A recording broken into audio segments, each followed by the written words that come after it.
Y'all recording? Oh shoot! What?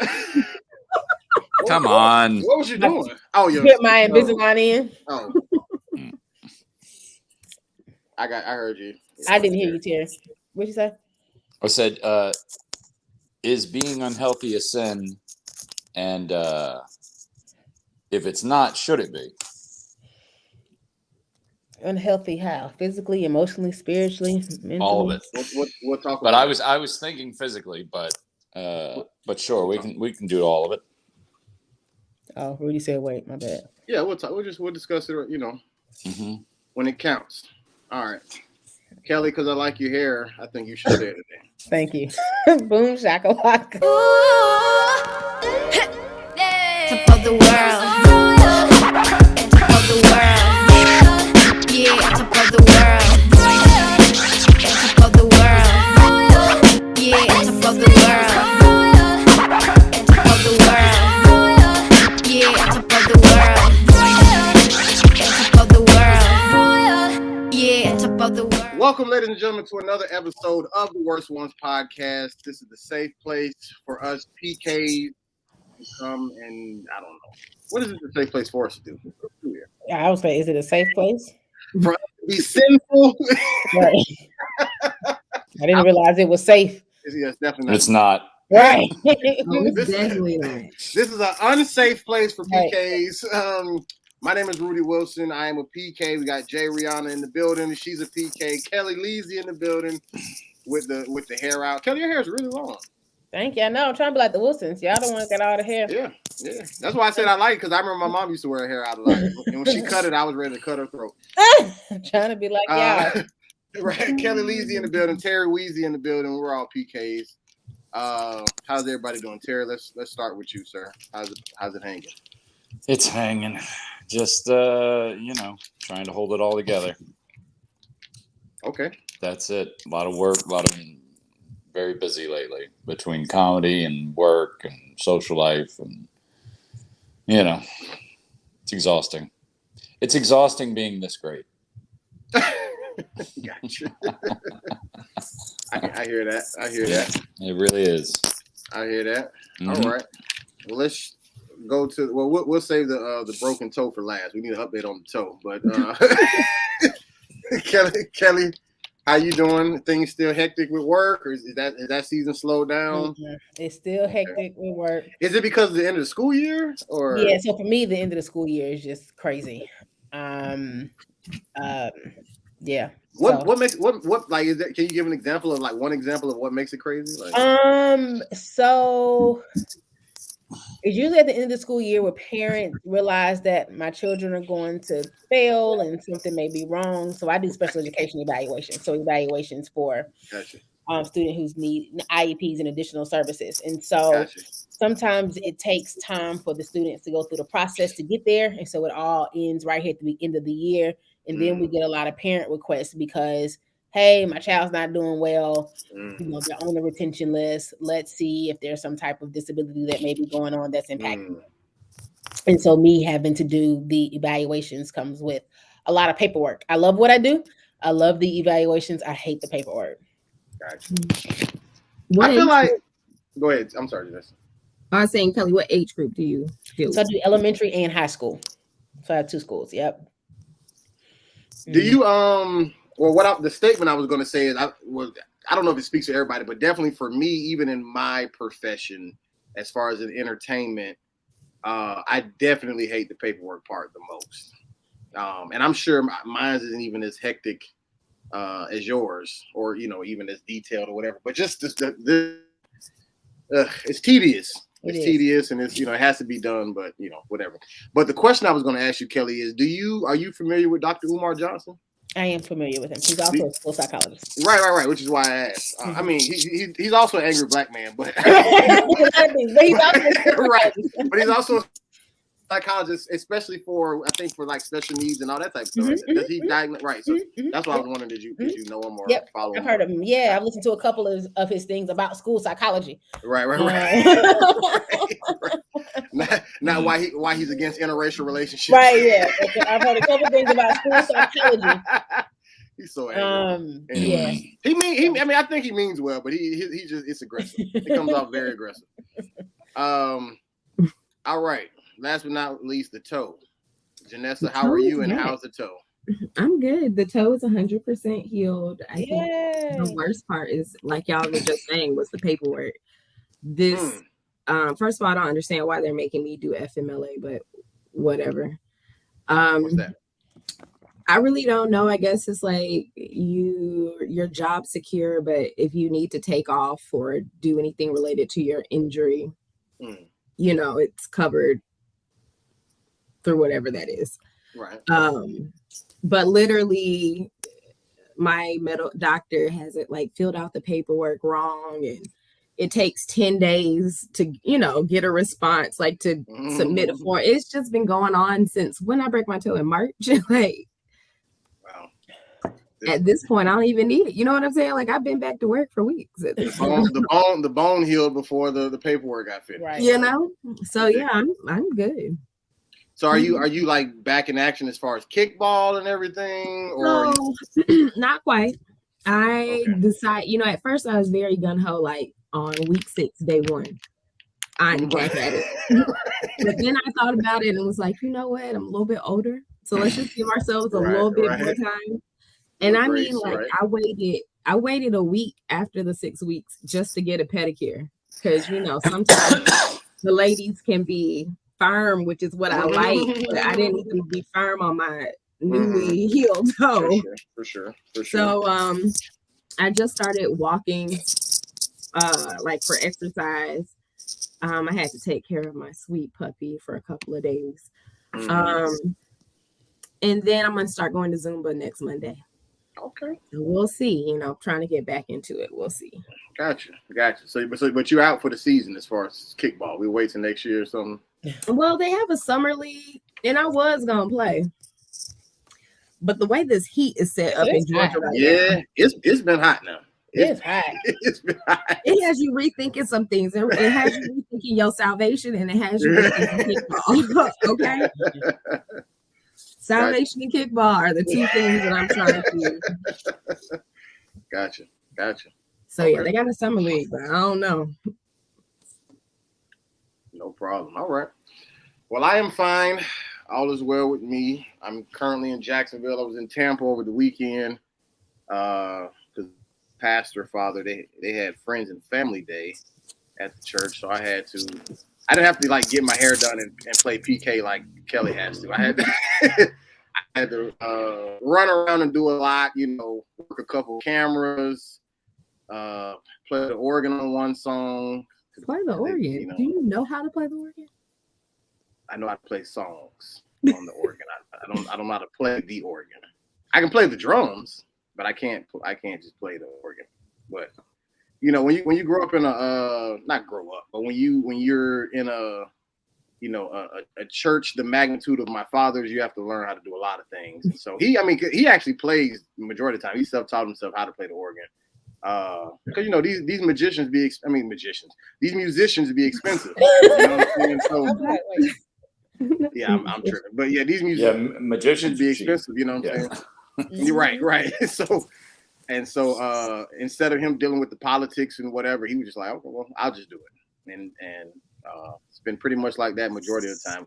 Here and there, we've had other people play, but then of course, you know, when they don't get the money that they want or whatever, they haul ass. And so after a while, he just pretty much just, you know, assumed the position.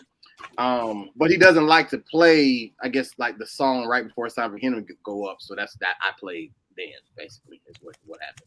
Right before he goes up to preach? He's going to talk a little bit before he preaches, but yes. But to be up there for good, to go preach or whatever and, you know, address the audience or whatever we're going to do. I have a real quick question, then we can go into the topic. Mm-hmm. Rudy, is your dad a singer? He sings. Is he a singer? Yeah, like does he sing in his sermons and stuff like that? Or does he sing period? Like during service, you know, he'll break out in the song. Kind of like Bishop. So that's what I'm saying. See, you can't use anybody from the Morton family because now you're putting too much sauce on it. Like because they can, everybody in their family can sing. Everybody can, even his grandbaby can sing. She's so cute. Right. You feel me? So I don't want you to get that image in your mind at all. But he definitely will sing. Like he'll definitely break out into a song, especially something like older. Like that can kind of be. You can kind of just hold the note and allow the congregation to join in. So one of my girl cousins, they say he reminds. He doesn't sound like him, but he reminds them of Future because they hate Future voice, but they love his music. So like that's the comparison my dad gets. Like he can't sing, but we love it when he does sing. No, Lord, it's crazy. And he doesn't like to sing, so he doesn't like bust out often. But when the spirit leads. But definitely, he'll definitely sing a congregational song that everybody can join in with, and he'll kind of like pop it off. But he definitely not doing no runs. He definitely not saying, "Y'all hold on while I hit this solo." Like it ain't. It's never that. Never that. Kellie, Terry, how about y'all? Are your dads singers? No. No. My dad's a fire and brimstone guy. They don't sing. They don't sing. No, he gets red in the face and sweats a lot. So gotcha. Yeah. What's it called? My dad doesn't sing. I think it's really funny. Well, he's been singing more often, let's say that. But it was really funny to me that growing up, my dad would preach the lyrics. So like what? So like what's the song? Oh Precious Blood. Right. Or whatever it is. Right. Take my hand. Lead me on. Let me sing. I don't know the rest of the words, but it's like I'll be like that. What? That is hilarious. And but the kicker is my dad can sing. Oh wow. You guys were talking about doing runs and stuff like that. That happened, but that was the people in the church. What? Them singing? No, taking off runs and whatnot. Oh, you mean like actual running? Oh yeah. Oh yeah. No, that too. But I meant like runs and singing. Oh yeah, okay. Yeah. No, the running too for sure. Yeah, no, they did the runs, they did the speaking in tongues, all that. Yeah. Now he has calmed down in his older years, but he's still when he preaches, he still has like this very intenseness about him. Did y'all shout a lot at Berean, Kelly? Like as far as like the praise break, dancing, running around? Not often. There's sometimes when the spirit would be full, but it wasn't like a every Sunday, every service. You may have one or two that shout, but just like a whole right. Because that was something the beginning did pretty. That was a requirement. I remember coming a couple of times, and I'm like, oh no, we don't operate like this over at Berean. It's a freaking relay race. Balcony around. No. Back down. If the internet and social media was as big back then as it is now, New Beginning would have been viral a long time. All the time. Long time. Y'all would have been memes. It is a show. I love the little shouting memes. I use them all the time. We need some New Beginning. Yeah. It's like my favorite is when someone comes from like the back row of the soprano section, cuts across the front and take off. It's just like, all right. They'll come out the choir stand, whatever. They come from everywhere. So even now at my dad's church, we have one guy, we call him Dancing John, who comes to the front to dance. I don't know if he knows we call him Dancing John, I guess. He has to know by now. But he'll come to the front and dance, but otherwise, no, you may even shouting, like from your seat. And in the question about my dad singing, nope, he doesn't sing. There's times where, the praise team or someone may be singing and he'll try to hit a note. No, Daddy. Does your uncle sing? But yeah, you know, they try to join in real quick because they got on them.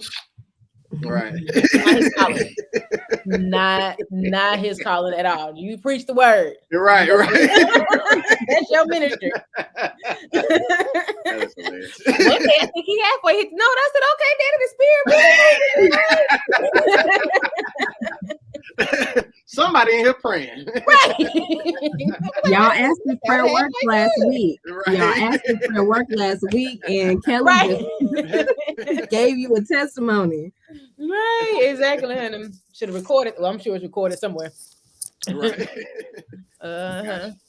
Well, hey, Terry, go ahead and introduce the subject. I'm about to. You're gonna see my screen go out, but I got to grab my power cord so my computer won't die. But I'll be right back. Go for it though.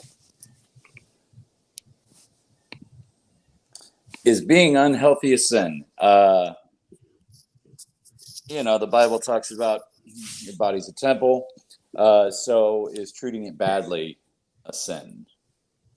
And if it isn't, should it be considered one? What's a sin? What's a sin? I know I'm not falling into this trap, so you just go ahead and tell me what you think. No, this is your topic. So as I'm relating being unhealthy to a sin, what's a sin? I know that you're asking me this question because you want to tell me what yours is, so why don't you just go ahead? I don't want to tell you what mine is. I want to ask so I can make sure that when I answer the question, that I answer it appropriately. For our 500,100,010 followers who may not know what a sin is, tell us, what is sin? I don't know. I don't know how to answer that question. It is a difficult question to answer. Yeah, it is. What is sin, Terry? Well, I mean, outside the, 10 Commandments, there are certain things that you're basically told aren't good, that aren't necessarily very clear cut, that do this and don't do that. A lot of the times it's phrased very differently, like this would bring shame, or this would anger God, or this would blankety blank. Okay. Yeah. I just come up with the topics, I'm trying to I'm figure out. not your theologian. I don't know. Outside, that's a difficult answer. Outside, say, the straight up 10 Commandments, thou shalt not. Right. So that's my thing. So it's definitely not being unhealthy isn't one of the 10 Commandments. No. So then what is a sin? Thou shalt have snatched waist. I mean, you could probably make an argument for that that it is in the 10 Commandments because only because in which one is it? Hang on. Let me, before I put my foot in my mouth, because Lord knows you guys won't let me get away with moral nothing. Moral act considered to be a transgression against divine law. Jesus, that makes it even more difficult. What is divine law? For dummies. What is a sin for dummies? Right. What is divine law? Because is that what y'all popped off with as far as even? She just the first thing she said was, "Okay, what's a sin?" And then we just started getting all deep and weird about it. I mean, I guess it does. That does help because we've talked about as far as she might as well have just said, "What is existence?" Then. Yeah, I think it helps because I think when you talk about health, okay, so on one end, for we all sin and fallen short of the glory of God, right? So all of us are with sin. We all have sinned. Only God is without sin. Jesus is without sin. So us sinning isn't necessarily an abnormal thing or a typical thing. Right. Not even talking about right or wrong, but it's just not something out of the ordinary for us to sin. Right. But when you relate it to health, and you start talking about health issues that we can and can't control, in terms of diabetes or weight or Cancer. What you say? Cancer, right? Or pimples on your face, or what, when you start talking about those type of things, when you start talking about your blood sugar levels and cholesterol and iron and vitamin D. I just went to the doctor a few weeks ago. When you talk about that and you relate it to a sin, then I think it's important to know what is a sin. I think we've gone back and forth on, is like profanity a sin? Right. Is sex before marriage a sin? Is Right.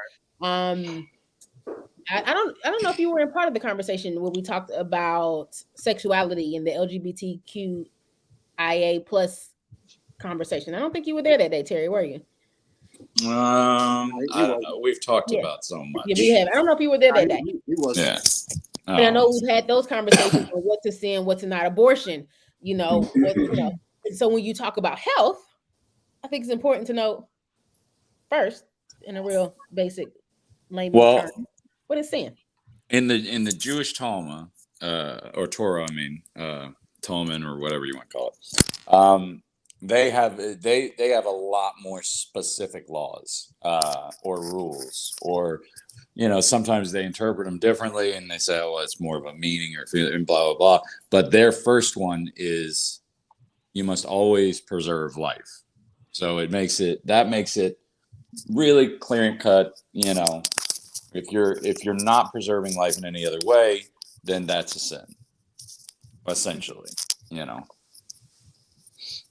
So I got really stressed at a time in life, and I gained 50, 60 pounds. Mm-hmm. Was I sinning each time I ate the slice of pizza, or?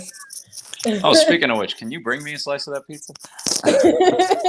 Or this Bruce's ice cream that I have on the other side, huh? I was gonna say, you are, if it is a sin, right? So that's what I'm trying to figure out. What's a sin?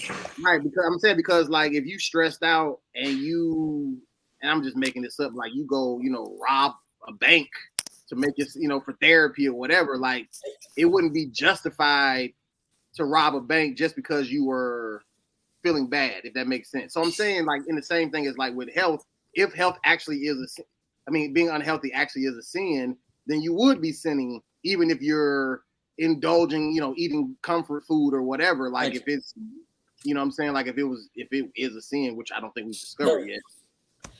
Terry's sinning. I'm about to sin all up on it.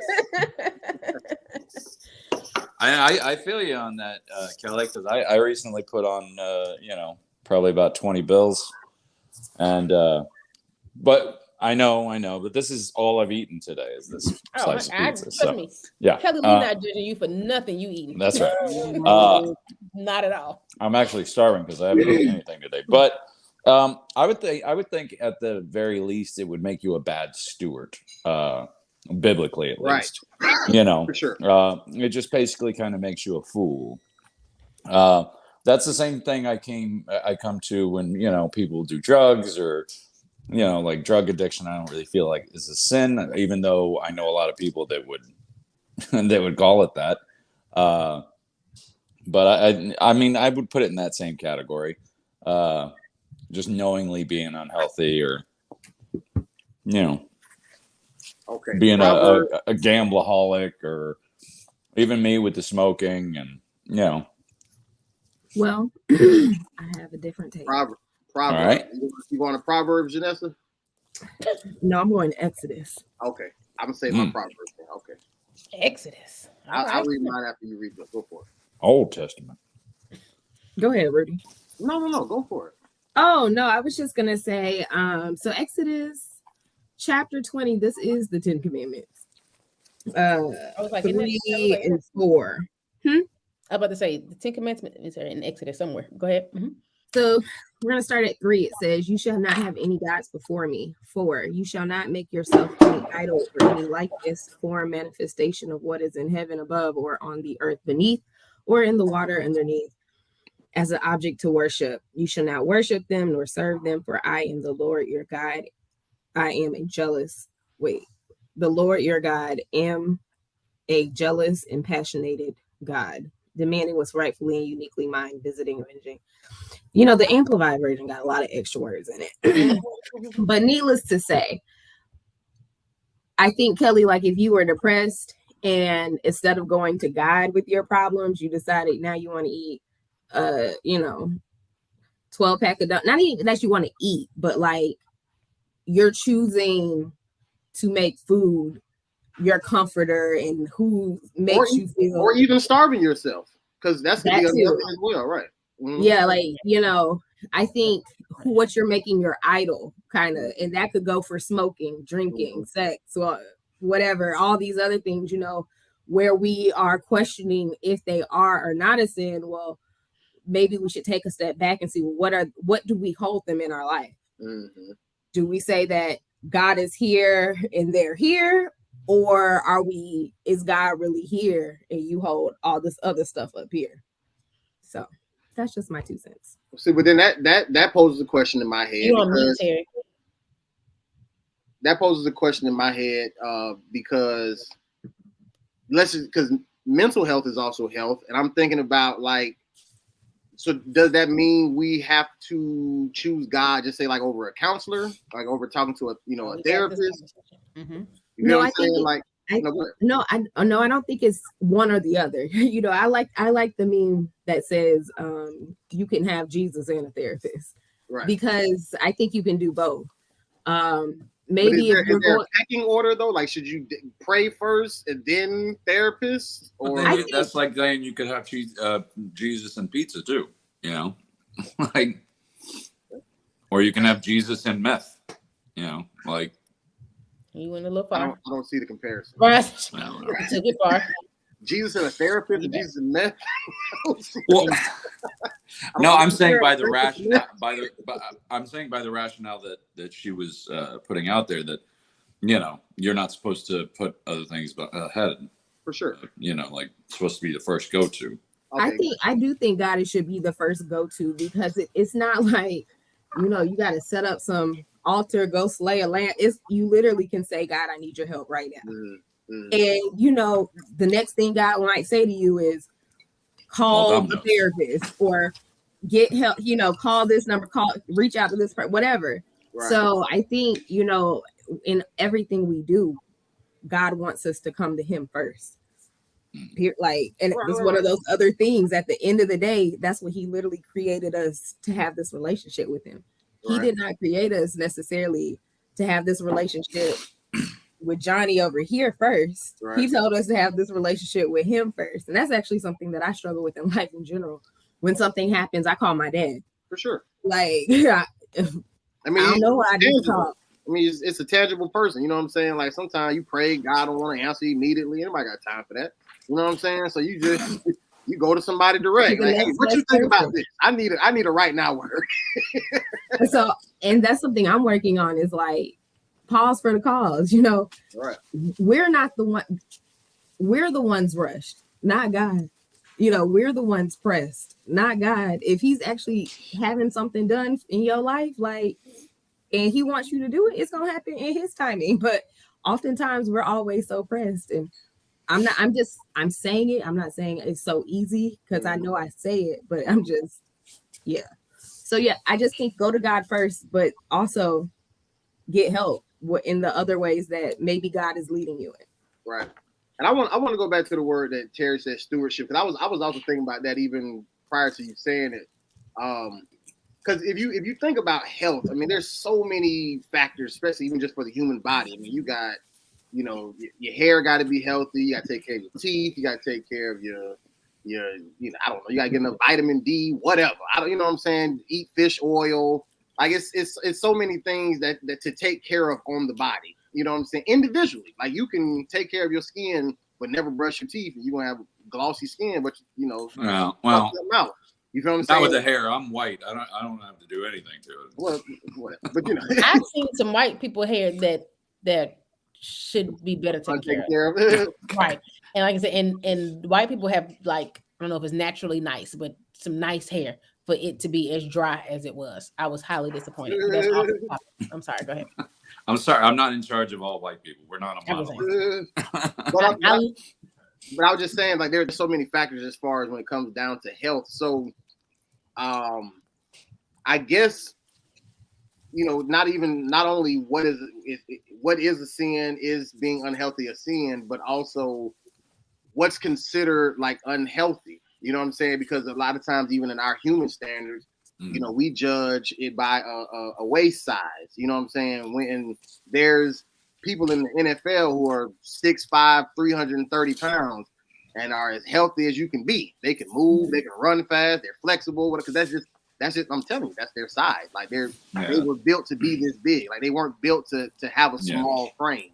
And so you can't. They're not going to be considered unhealthy because they have, a big frame. You feel what I'm saying? So, I mean, I guess it's this one question for me. I feel like it opens up a lot of questions around health in general, because even when it comes down to mental health, now in here, that's something that's even a more popular subject now. You know what I'm saying? And so, of course, I don't think God would hold anybody accountable in the past who didn't really understand what mental health was. But now that we know, like,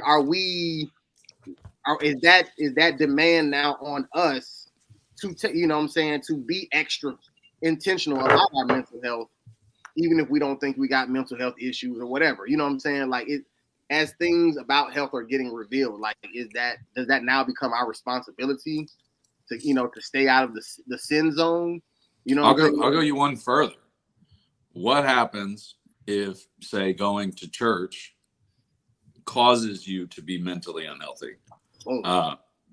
Church. I was going to go not there, but I was going to talk about the health inequities and health disparities that have been happening for generations, like literally since slavery. Black people today have a lot of the issues they have based off of the whole concept of soul food is based off of getting thrown the scraps and having to make it eatable.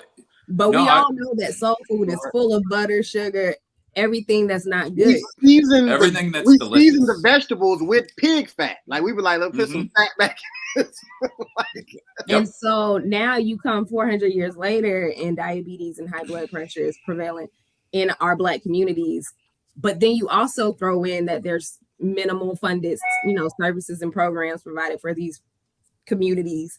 There's not health services, transportation, food insecurities, health, livable places, residents. It's so much stuff that contributes to health disparities. And so whose fault is that? Because if you're born with type 1 diabetes, like, are you just born a sin? You live sin every day? Right. How? You are born into sin, and we do live in sin. Born with HIV because something your parent did, you just a sin now. I don't think that's quite how it works, but right. Yep. Yeah, I think on this one, nobody really knows quite how it works. I think we're all just here fumbling.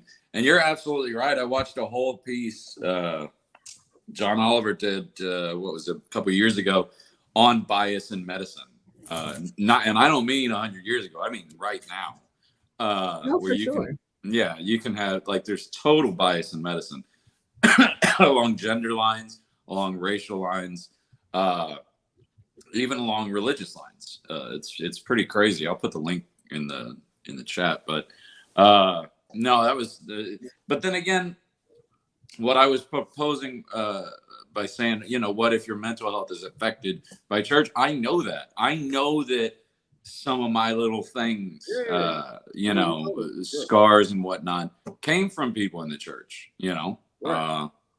So what do you do then? Right. And I even going back to the stewardship thing, I think, like I said, because there is so many entities, like, that's why I guess I posed the question as far as, like, what is our responsibility when it comes down to our health? Because you can make wise decisions as far as exercising and eating a balanced diet and brushing your teeth, getting enough sleep, whatever, skincare routine. But I know for a fact most humans aren't considering sin or religion at all when it comes down to making a decision about like doing these things. Like they're doing it because like your presentation in front of people. Like I want a six pack, so I'm doing sit ups. You know what I'm saying? This has nothing to do with a commandment or taking care of my temple. This is presentation. That's why even a lot of people when they get in a relationship, they let go, of they whatever look they had at their body because you're not comfortable. I got the person who I want. What am I worried about my person for? I even asked some people who are really into fashion. I said, would you even dress up and wear clothes if you were the only person on earth? Or do you do it because you know people are going to see you in it? Like, yeah, you do it for yourself. It makes you feel good. But there's also a part as far as being, in front of others where nobody wants anybody to look at them and laugh at you or whatever, whatever the case. Like nobody wants that. So I think because of the fact that we put our standards on that might be even more sinful than the lack of taking care of your health, if that makes sense. Like even having that mindset of doing this for somebody besides God. Right. You know what I'm saying? Like even because that's even to Janessa's point earlier, putting other things before God. You know what I'm saying? Like I'm not taking care of this one body that you put my spirit in. You know what I'm saying? While I'm having this earthly experience, I'm taking care of this body. Like I'm doing it when it's necessary. I'm working out 3 months before summertime so I can go to the beach. Or I'm, you know what I'm saying? You feel, and especially with social media, you feel what I'm saying? Like it gets even more amplified. So whether the unhealthy part itself is a sin, if you put stewardship on it, I do think it can be, especially like if you're just allowing this body that God gave you to deteriorate. But in the sense of to every calorie, you know what I'm saying, working out every single day, make sure you floss, mouthwash and brush, set your dinner's appointments. Like I don't know if God is looking at it that deep, but I feel, and I'm not saying this is scripture, but I do feel it's probably more of a sin, if there is a sin to be talked about, that we do those things to please man and not to appreciate what God gave us. If that makes sense. What would Jesus order? That's what I'm putting out there. You said what would Jesus what? To order. Like when you go and you sit down at a restaurant, that's what you should ask yourself maybe. Like what would Jesus order?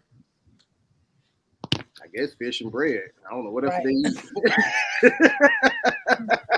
Would he have a slice with me? That's what I'm asking. I think Jesus would have a slice with me. Fish, bread, and wine. That's all I ever heard him eat. That's the old thing, right? That's my new diet. Come and have a larger slice with me. Like that's. Sorry. I think it would. I think right. Eating pizza isn't a sin. Maybe eating a whole pizza should be. Right, but gluttony is. Like Janessa said, and I can attest to this at this very moment in the month of May. As I told you, my life is crazy. I've definitely I've eaten more. I've had more wine. I've had less water. I've had less sleep. I've been more irritable. Even today, I went and got my hair washed, and my stylist was just like, and it's manifesting. My face is breaking out. My hair is dry. She said it's drier than usual, and just brittle. And like I said, luckily I just got a lot of hair. But she said, I can tell that you're not taking care of yourself like you normally would. So even when we brought up this topic today, and I was really bummed to even see health manifest in my hair. Because as you can see, I have a lot of hair. I've always had a lot of hair. And so it always just appears that, man, Kellie just has, nice hair and a lot of hair and whatever. But really in the roots of it, it was terrible this morning. And that was how my unhealthy habits were manifesting. Even like I said, I don't know if you can see all the pimples on my face. Even my face. And so, right, I think, and so kind of what we were talking about, I think for me, I've probably definitely sinned not so much in eating a whole pizza the other day, but eating the pizza before praying to God about, Lord, help me do this work tonight because I don't want to. It was, well, let me go get a large coffee and a whole pizza, and that's going to help me do my work tonight.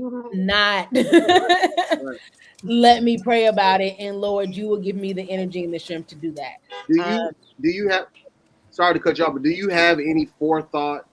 Because I know you're definitely one out of the four of us who definitely, at least, has said openly that they go to therapy. I don't know if anybody else does. Nobody has said it, but uh, is there some type of like prayer before you go? You deal with, I guess, that balance with no. like when If anything, it's a prayer after you leave. No, but I'm talking about especially when you're not just going and having a regular session that's routine, but I'm saying like you're actually feeling something. Is your therapist the first person that comes to your mind? Like, yo, you know what I'm saying? Like, I wait to get this off my chest to them, or is there another person? Is it prayer? See, you're opening up a whole can of worms there. Because I'm just asking for her specifically, though, because she goes to therapy right now. So do I. So sometimes, in certain situations, yes, it's I can't wait to talk to my therapist about this. And sometimes, and this is something I work on in therapy, not necessarily going to God first, but trusting myself, which for me we go to God first. I do tend to, when I have a problem, call somebody first. So be it my mom, be it a friend, be it, whoever, I usually call before I pause and say, Lord, you know, Right. whatever. And so that's something else, like I said, that I had to work, and I do. And it's hard to say that I put things before God, because of course you don't want to look at it that way. But again, there are times where at 7 o'clock at night, hey, let me go get a large coffee, versus trusting God that, hey, I need to do these 2-3 hours of work, and you can do it without me having to be caffeinated for the rest of the night. Or, hey, this just happened and hurt my feelings. Lord, let me help you. Let me allow you to help me regulate my emotions, versus having to call this person and this person and this person. Because usually what happens is I call somebody, they don't really help. I call somebody else, they don't really help. I call somebody else, they don't, you know what I'm saying? And I don't get the answer that I need and that I want until, I really talk to the Lord the most probably in the car, until the car the next day, and I really had that time with him. And I'm like, oh shoot, if I would have just done this 12, 13 hours ago, I probably would have slept for the last one. But then again, like I said, a whole can of worms, because how do you know those people aren't put here, or moved into your path specifically, because that wouldn't be free will if they were. No, it's your free will to reach out to them or not. I'm saying if they were put in your path, that'd be a predestined move. I don't think so, because that's not you forcing anybody to do anything. They just said they were put into her path. Right. Who put them there? That's being forced. If you put somewhere, you're being forced. No, not necessarily. Okay, Kelly, I'm sorry. I didn't mean to take us there. But to Terry's point, though, I do think that there are some times where I've gone to someone and they have helped. So I'm not saying that I've, friends, right, especially the 500 million that listen. I love you, and you help. But there are times where I feel like the Lord may say, or not even say at that moment, but I know that, hey, this is the concern. Let me call Risa, and Risa, answers. She gives me her thoughts, and I know that came from God, because it gave me the calmness that I needed. So to your point, Terry, I do think that there are people that God has put into place to support me, and they may have a message for him to help me. So it's not always, so I'm not saying at all it's a bad thing for me to go to someone else. Right. A lot of times I just need to pause first, because like you said, Rudy, sometimes you don't get the answer immediately in God's voice, but sometimes I get it through other people. Right. But it may be for me, hey, let me listen first, so that you don't have to call 3-4 people, that I can show you who the person would have called the first time. Right. You called your daddy last, and that should have been the first person you called. Well, but I guess I didn't like the way Rudy phrased it. Was about seeing going to therapy, seeing a shrink. I wasn't phrasing it anyway. I was asking. I was just asking, what does she do specifically? I wasn't asking what do people do who go to therapy. I was just right. That's what I'm saying. I know. Let me get the point out first. And to that point too. I mean, okay. Well, and to that point too, I mean, I think this is just this whole conversation is making me feel like, dang, I really need to like, is the Lord first in my life? Um, but before even therapy, there are some times where, like I said, I've been really struggling with something before going. And I may have prayed like, Lord, I hope that this is a place where I can get some clarity about some things. Um, but there's a lot of times really I'm really at the point where I've kind of mastered a lot of my therapy goals and I probably need to step back from it, but I love it so much. Right. Um, and so sometimes I just go and I feel like I'm shooting the breeze like I'm with a friend. Um, but in those moments, I probably also need to pray. Like, you sound like my daddy. Lord Jesus. Okay. I Well, hear you, Lord. when I heard him say that about therapy, what the way I heard it was the same way I hear like a Christian Scientist or a Jehovah's Witness that says no, we don't need medical care, you know. And then that, to me, that sounds like the same argument. It's like, well, thank God for creating your medical care, you know what I mean? So how about thank God that we learned these psychological techniques and tricks to pull out, repressed memories, things like that. That's the way I heard it. I heard that same argument. If that's what you heard, Terry, you was not listening. Well, what's the difference between physical health and mental health? I'm not saying that you shouldn't take care of it. I'm saying it was never a spoken word about anything about downing the medicine or the therapist or anything. I just was asking because she is a God. Well, no. You said go to God first. I didn't say anything. Would you do that for high cholesterol, or you just take the Lipitor? Yeah, she hasn't reported to us that she has high cholesterol. So she reported that she went to therapy. So I just used that specific thing as an example. Like since she does go to therapy, I don't go to therapy, so I can't. I have the same thing that Janessa said in the sense of perhaps you should. I may go to like a friend first, or I may go to a relative or somebody first. But I don't have like a certified person. So being that she has already said to us that she goes to therapy, I just use that because that's somebody who is not only somebody to talk to, but like you're paying for that. You know what I'm saying? So that's a big part of her life. And so now that that's such a big part of your life, I was wondering, has that like taken precedent over her first choice when it comes down to I'm going through something, who should I go to? Is she calling God first, or is she calling the therapist first? And whatever her answer is her answer. I didn't necessarily have a judgment one way or the other, but that's why I asked it the way that I asked. Is all I'm saying. Okay. There was no downing of. Well, and I'm sure Kelly will agree. Like I've been in therapy for 8 years now, and I'm sure Kelly will agree. Yeah, you're paying this person, but they become a different kind of thing in your life. You know, like she just said, now it seems like she's just talking to a friend. That's it. That's how it becomes. It kind of becomes that it's not even a professional relationship anymore, regardless of whether you're paying them or not. But that friend still understands what's going on, as opposed to when you're really talking to just a friend. It's really just a friend, and you're gonna get however they feel. How, you know what I'm saying? Whatever their relationship is with you. Like, oh, fuck that nigga, bitch. Look, we'll slash his tire. Like, they're going to get that because they're defending because that's your friend. But that therapist can make you feel that same comfort while help heal you at the same time. And so what I'm saying is, so that person is now big in somebody's life if you have that person there. And if you also have, like, you're also a person who goes to God, I was just curious as to what that dynamic look like in real time. You can go even deeper. You know how many times I've talked about God and religion and faith and spirituality with the therapist. Now it's all intertwined and intertangled. Yeah, correct. Because that's something that she recommends too. In our conversations, we definitely bring spirituality and my religious beliefs in this. And have you prayed about it? Have you gone to God about it? Reading about we talk about those things in therapy too. So like Terry said, it's not two separate entities. right. It all comes together because my relationship with God is very much a part of who I am. So when I take this person to therapy, this person as in me to therapy, that is something that she knows that helps in healing me, that she doesn't do it on her own. Yes, she has this science background, but it's not just her. I've had 3 different ones, and every single one of them has said the same thing when it comes to spirituality and religion. They say, if it helps you, let's get into it. Let's figure out a way to make it work better.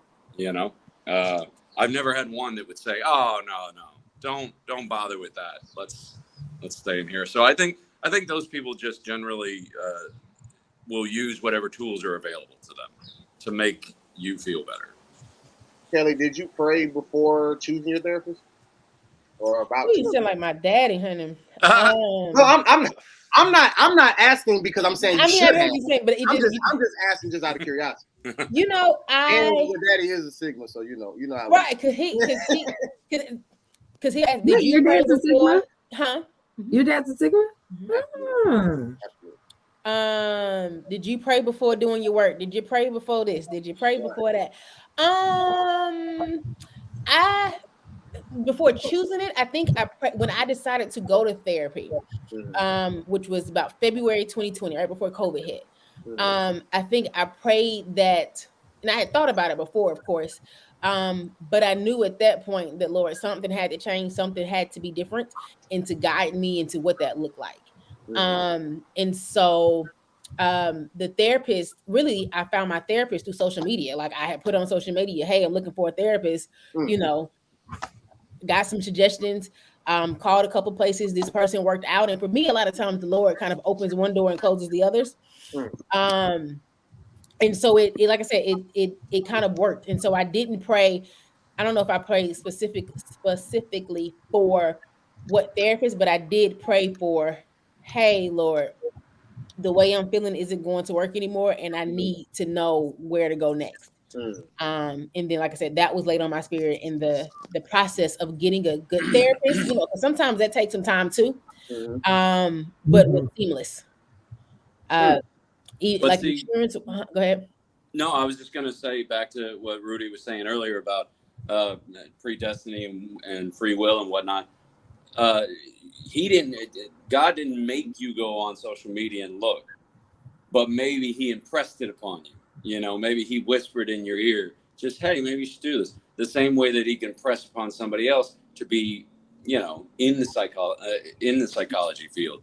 And, you know, that's not a violation of free will. Just saying, maybe, you know, a whisper is a whisper, you know, it's not an order. See, and again, I go back to, I think the Lord knew. I think the Lord knew that Kim was going to be my therapist from this time to this time, and Kim was going to get a new job, and I had to transition to Monica in August. I think he knew, you know, when I see Monica now, when Monica time is over, and whether I continue to go or I don't go, or I take a break for 5 years and come back at, you know, I think he already knows all of that. I feel that because when I think about a snapshot of my life, like either God already knows, or my life is full of coincidences, because there's so many things, so many instances I could think of that literally, like, one last second decision, whether I made it for myself or somebody made it for me, altered my entire path. In everything. I'm talking about through the army, through school. I'm talking about everything. I can think of constant situations where just out of nowhere, I come from here to here, and then all of a sudden I go this way, and I realize what was that. And it's not necessarily a bad thing this way. It just was not what's this way. Right. You feel what I'm saying? And like, my life is full of coincidences, because that happens all the time. Well, there's always or there's people who are in place, and I'm in place based off of, you know, what God has put in place, and we cross paths, you know, at the designated time, and what happens. You feel what I'm saying? Like, I mean, some people who I know and I'm close to now, I've met through the most. I met Terry on Zoom. And then I met him in person for the first time when y'all did. You know what I'm saying? Like, and I introduced him to y'all. So I'm saying, like, and not that that's life or death, but I'm just saying, like, even little stuff like that. Like, Terry was put in my path. I was put in Terry's path. We didn't put each other. I didn't put myself in his path, nor did he put himself in my path. Actually, I did put you in my path. I booked you on the other podcast. That's how we met. No, you didn't. So I put you directly in my path. No, man. I knew the co-host, man. They don't know her, but I knew the co-host. I know. She said book him. Yeah. Right. That's what I'm saying. Okay. She was in place. You was in place. What you're describing and can listen, also. On that one part, let's check this out, Kelly. On that one podcast, he so happened to say the words, "My dad is a pastor," after God had just given me the vision for this podcast. I think the Lord, That's what I'm talking about. I was literally in seeking of cast members. I went on this other podcast, not expecting anybody on this podcast to be a cast member. And this guy right here said, "Yeah, my father's a pastor, blah, blah, blah." I started talking about something else. And I asked him immediately. I said, "Bro, I'm doing a preacher's kid thing. I want to be on." And here we are. Also, what you could be describing is something called scotoma, which is where you see patterns where there are none. That ain't what I'm describing. It is. That ain't what I'm describing. Because you could go back retroactively through Not your life and say, well, this happened because of that, and that happened because of this, and this, and you know. Not even if I wouldn't have stopped for the Slurpee, I wouldn't have gotten that car accident, and I wouldn't be paralyzed. Like, you can do that with everything, you know. Sometimes you clearly see the Lord in it. Sometimes you just cannot deny that I see. Well, that's where impressions come in, you know. Hey man, you call it what you want, man. You know what I'm saying? You call it what you want. We all know what it is. Right. I'm just trying to look at all the angles. But excellent topic, Terry. I really actually enjoyed this. I like when people say they actually something. Oh, I actually really enjoyed this one as opposed to most that I hate. No. So can we do this before we close? Can everybody just go around one by one and just, I guess, state your final stand? Because I don't think we've ever really answered. I don't think we have it. Does it have to be? But it doesn't have to be. It doesn't have to be the answer to the question. But just because we kind of got way off subject with the free will thing. But just what's your final take as far as just the health wise, sin, whatever. So I'll even start so for me, I was saying, is being unhealthy a sin? I'm not sure, but I do think it's a sin to be healthy and do all these things for the sake of pleasing man first over God. Because I look at it the same way as going to a friend for advice over going to God first. You know what I'm saying? Because he's the one who even gave you that. You know what I'm saying? If you're an attractive person, you can't take credit for that. You didn't craft yourself. You know what I'm saying? God allowed you to be attractive. And I'm not trying to be funny when I say this, but there are unattractive people in life. Everyone is beautiful. Whatever. But I'm saying they're unattractive people, and in realistic, pretty much all of us are unattractive if we let ourselves just look how we naturally look. I mean, we all have to do some type of editing. You know what I'm saying? We didn't wake up like this, right? Everybody does some type of editing, but but even with editing, people who are not as attractive as others. But do you edit us? Do you make sure I look beautiful? No, you do it all by yourself. Good answer. God just blessed you. Good answer. Mm-hmm. I woke up beautiful. I don't know what you're talking about. But like I said, so that's my final thing. I think doing it for man over God. I think if there is a sin involved in health, I think it's that, as opposed to being a good steward over your temple and trying to please man first. I think it should be that you can be attractive in front of man, but also I think there's a first priority that And the issue with that is people are physically attractive before man, but their spirit and their mental be so ugly. For sure. So that's a sin. I agree. To be physically attractive for man, but to be unhealthy and intentionally unhealthy in all other places, sin. My mama used to tell Risa, if you act pretty, you look pretty. If you act ugly, you look ugly. She used to say that all the time. So there's my answer. I hear that. Go ahead, Terry. Oh, I'm sorry, Janessa. Go for it. No, Terry got it. Terry's got it. Go ahead, Terry. Oh, Lord. She hates me so much. Hate is a sin. I know that. No, I think that the best way is just no, it's not a sin, but it does make you a bad steward. The same as if you gamble all your money away, or the same as if you destroy yourself with drugs or whatever. It just makes you a fool in a biblical term. It just makes you sad, by the way. It's sad to be around You know, I feel just as bad, you know, being around somebody that's unhealthy for whatever, slothfulness or gluttony or whatever, as I do being around somebody that's, you know, addicted to heroin or, you know, because I see the same thing. I just see wasted potential, you know. Okay. So I don't think God looks at it as a sin, but I do think it makes him sad. Very honest. Well, I don't know if it's a sin. Kind of going back to what Kellie kind of opened the discussion with, we're kind of using some very abstract, very loose terminology on what's what. So, is it a sin? That's a to be determined by God, I guess, on that great day. But I do think that if you're putting food or drinks or drugs or anything that causes, you know, that taints or causes harm to your body, that's probably a sin. And that's what they used to tell the students to do in school when you agree, not to like shout out you agree, but it's like I agree. I don't know if this is sign language for something. I don't know. I think that's hang 10. Isn't that hang 10? You work in a high school? And I can't do it on both hands. You can't do that. Like I agree. I'm sorry, but I cut you off. That's the only thing I know.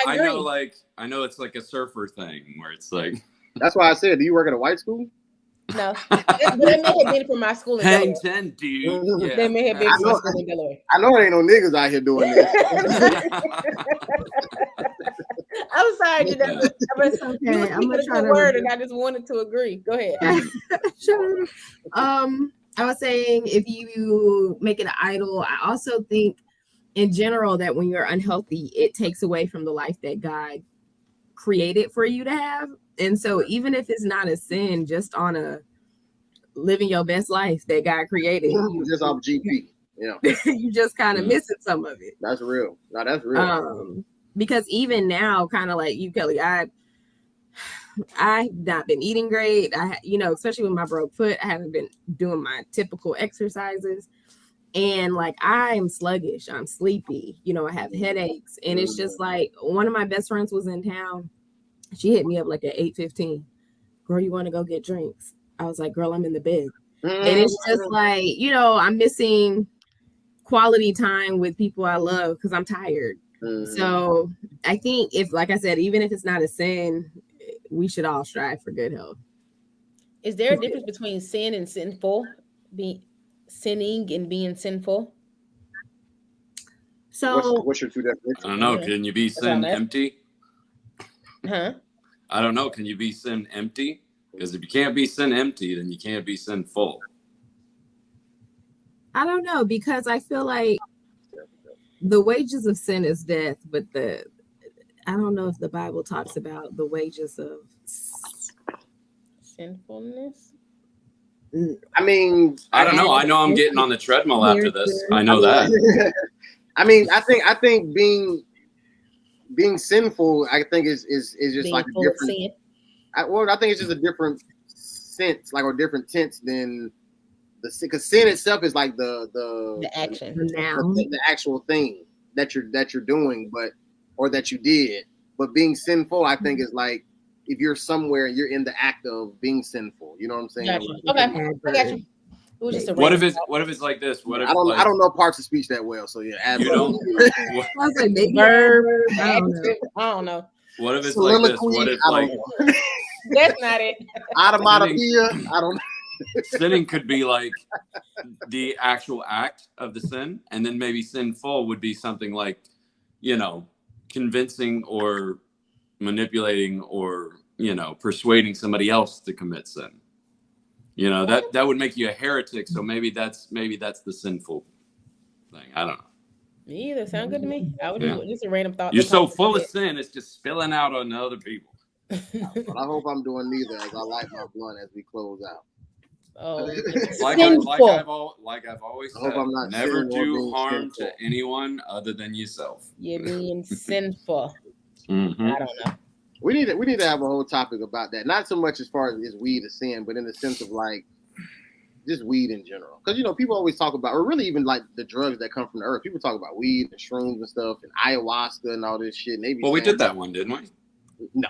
But No. but all that's like natural stuff that comes from the earth. You know what I'm saying? And like, but my question is, does that actually make it right just because it came from the earth? So we need cocaine comes from the earth, and so does heroin. No, but I'm talking about it. But those things are still processed some type of way. I'm talking about just something I would like say, in its natural is cocaine, state. is it just like, isn't cocaine mixed with stuff? Yeah, it's a leaf. And baking soda? Where's the baking Well, soda? no, that's modern the day. Yeah, that's to cut it up, but that's the modern version. But coca leaves, you can just sit there and chew them and get high. Not to mention, we don't even have to talk about drugs. You know what else comes from the ground? Castor beans. You know what that is? Ricin. It's poison. So you eat a couple of those and you're dead. That's what I'm saying. You don't have to process those at all. But I'm saying, but there's things that aren't poisonous that won't kill you. So I'm saying, like, are those? I know. You kind of triggered me a little bit because I've been hearing that argument about drugs since high school. It'd be like, it's from the earth. We'll talk about natural. I'm like, there's plenty of natural things that we need an expert, not you two, but an expert. No, yeah, not you two. I didn't say me. I said we don't have experts from no other topic. Now we need an expert. Yeah, we need a drug. Y'all don't want to be the experts. We need a drug expert. All right. So you can find us. Oh, and by the way, this means same, agree. So I was speaking sign language. I agree with Janessa. Same. You can find us on Instagram. I taught you something new today. You can find us on Instagram at the worst ones PK. Catch me in June, man. I got a real good clip of the episode. You said that last June. But catch me in June. Yeah. You said summertime. You was gonna be free. Summertime, yeah, I'm gonna be free. Exactly. So I'm just reminding y'all this week because I got a real good clip of Janessa and Terry having a moment. No. Oh no. And I gotta show y'all. Oh no. And I'm real bootleg under the dryer. That was just a struggle episode. Lord. So I gotta post that for the world. It's coming out in June at the worst ones PK. But in the meantime, even though the episode came out in January, in the meantime, my co-host does his job every Tuesday. My other co-host does her job. We got a guest coming soon. My other co-host, he does his job. We had an excellent topic today. And so to be able to see all of that, you go to YouTube to watch us. Well, you are leaning in hard this week. You can find us wherever you find your podcast, Apple, Spotify, Google Podcasts. When you get to YouTube, any of those other places, type in the Worst Ones Podcast. And when you get there, make sure you like, you comment, you subscribe, and you share. Thank you to our 500,100,010 followers. We got a new one. I got an alert the other day. We got a new one. Power to the people. On Instagram or what? On Instagram. Now I don't check the other ones. I think you only have access to the other ones, so you need to share the data for that for us. You don't want me to. Of course, we'll share it off camera. Thank you again to our 500 million. 500 million. And 10 followers. We love you. Like, comment, subscribe, and share. Personal page still private at Princess Kels 51. Amen. All right. You can find me at Melanated Brews or J Rihanna _. That's it. What happened? I haven't heard fun over there. We're not having fun anymore. We're not having fun because we not posting. And the crazy thing is, like, you know how I was on a Dunkin' kick for a really long time? I've been on a Starbucks kick for a very long time. I'm obsessed with the cheese Danish. Since we got off of Lent, I probably have had one almost every day. And then now that it's getting hot, you know, I have to get my peach blended refreshers, and it's like, it's not even coffee. It's the Passion Tango tea. And every time I get it, I say I'm gonna post it and I forget. We're trying to have fun. Somebody's being a bad steward. I was about to say, I think that cheese Danish is unhealthy at this point. It is. Everything But in it's Starbucks is. Every day, this is a sin at this point. Yeah. It's pretty bad. But I will say, I got a little motivation because when I stepped on the scale and I was 35 pounds lighter, I said, oh, well, maybe I was doing something right. Amen. So, yeah, I can see it on camera a little bit. Yeah. Amen. I'm Yeah, I don't know how many times people do something. Well, I guess people take pictures. I just don't. Weekly, but really, if you look through our last year and a half, you can see the changes. Mm-hmm. Good, bad, or indifferent. I still wear all black so I can hide mine. You look slim today. The black is slimming on you. That's what I'm saying. I thought that earlier. I'm like, oh, Rudy look real slim today. You know what I realized about Rudy today that I haven't realized since I've known him, but for some reason he just leaned into the camera real hard, and I was like, man, if you would shave your beard, you look so much like Kenan Thompson. It's crazy. Oh yeah. Like if you put on some Wayne comedy. If you put on some weight and shave that beard, you could be on SNL. That's all I'm saying. Want more of those jokes? That's not a joke. Wayne it's not a joke. I was just like, I can't believe I never realized this. Wow. Well, speaking of weight loss, I've been doing intermittent fasting, and it's been working. So and the great thing is, because I got sick of keto, but the great thing is I can eat whatever I want, literally whatever I want, but I can only eat it between 3 p.m. and 8 p.m. But other than that, I can't eat anything. But during those hours, did you drink water? Knock yourself out. Yeah, water, diet soda, Gatorade, whatever. I try not to take in any calories, so like Gatorade 0 or something. That's too wide of a gap for me. I fuck them 5 hours up. I eat enough for the rest of the whatever time I can eat. Well, yeah, but that's the thing is, Rudy, you can only eat so much, before you get full. You can only eat so much. I guess. At the podcast official page of the podcast, Zoom ID 815-499-0955. It's a live podcast. We have live conversations with random strangers. So if you want to be one of those random strangers and join it, come pull up. Follow us at the podcast. Why do you think I was eating that pizza? I was like, I got to get this in before 8 hits. I was like Cinderella at midnight, It too many vegetables for me, but it looked good. Wow. It's supreme. I'm a supreme guy. I like it's so healthy eating ass. Not on your pizza. We appreciate you guys. We love you. God bless you. Until next time. We out. Top of the world. Top of the world. Yeah, top of the world.